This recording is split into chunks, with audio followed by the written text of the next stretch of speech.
લો 2 glass રસ લાવો 20 રૂપિયા. અરે 20 રૂપિયા. હે બકડા, તે મમરાભાઈ રસનું ચાલુ કર્યું? ના ના મમરાભાઈ એકે ચાલુ કર્યું, હું તો કામે રહેલો છું. ઠીક. યા બરાડા શેરડીનો રસ પીવો. લેલા, રસ તો પાણી જેવો.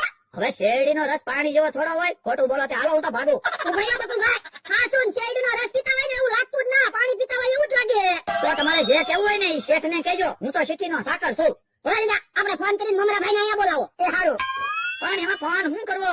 લે મમરાભાઈને કહેવું તો પડે જ ને, રસ નથી હારો. મમરાભાઈ, વાળી આવો તો.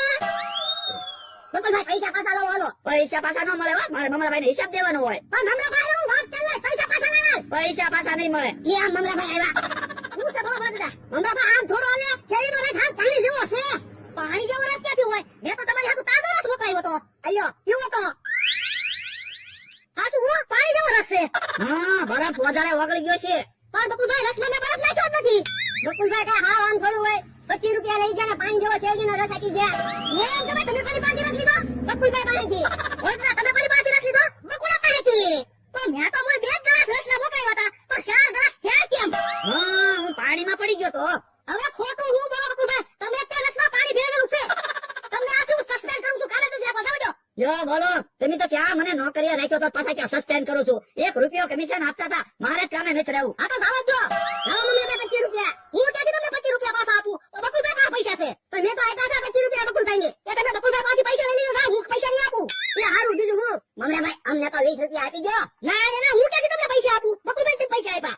એ હારું અમને ખબર તો પડી ગઈ બકુલભાઈ રસમાં પાણી ભેળવું હતું. ઓ હું બકુલભાઈ તો મારો ધંધો ભાંગશે. ખોટા ખોટા 20 રૂપિયા ગયા. ઓય મને એક વિચાર આવ્યો. હું એ શેરડીનો રસ્તો પડ્યો જ છે ને, હાલો ને પેહા કાકાને જમરૂ કાકાને વેચી દેવી ને એની પાસેથી 20 રૂપિયા લઈ લેવી. અહીંયા એને ખબર પડી જાય તો હવે ઈવડાઈ રોજ તેલ મરસું ખાય, એને શેરડીના રસમાં શું ખબર પડે? ઈ તારો હાસુ. હાલો હાલો ઈવડાઈને શેરડીનો રસ વેચી દેવી. હે જમરૂ કોણ લઈને આવે?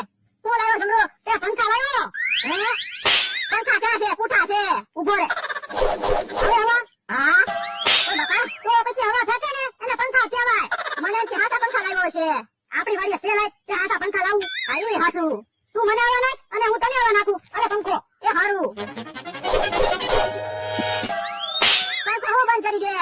પણ હાથમાં ખગવાય એમાં ઢાલું હું મારે. કેવડી એ કેવડી નતો તો જમરૂકડી. કેવડી જમરૂકડી. હાલો હું તને આવા નાખવાનું. તું તારી રીતના હવા ખાજે, હું મારી રીતના હવા ખાવ. એ હારું. રસ પીવાની મજા આવી છે ને? હા હો, રસ પીવાની બહુ મજા આવી. એ બોલા કઈ બધું ભજા? એ વાડીએ શેરડીનો રસ લાવ્યા હતા. ત્યાં 5 ગ્લાસ શેરડીનો રસ પીધો ખાયા. હવે મેં કીધું થોડુંક હાલવી ને તો 2 ગ્લાસ રસ છે ને એ પીવાઈ જાય. હે ભોળા, અમને શેરડીનો રસ પાવ ને? આ તો લાવો પૈસા. અરે પૈસા આપી, રસ પીવડાય. અહીંયા તો 20 રૂપિયા આપો હાલો. આપણે પેલા રસ તો પી લેવા દે, પછી પૈસા આપી. રસ ક્યાં છે? પાણી છે. હવે પાણી ક્યાં છે? શેરડીનો રસ છે. ઉભો રહો તો. તમે ધોકો લાગ્યો? ભરડા ભાગો. ઉભો રહો તો, ઉભો રહો તો. મમરાભાઈ રસ વેચવાનું ચાલુ કર્યું. બકુડો રસ દેવા આવ્યો અને મારે ખાવા પડ્યા. કાંઈ લ્યા. એટલે તો હું તમને કહેતો હતો, જેના ભાગમાં હોય ઈ ખાય.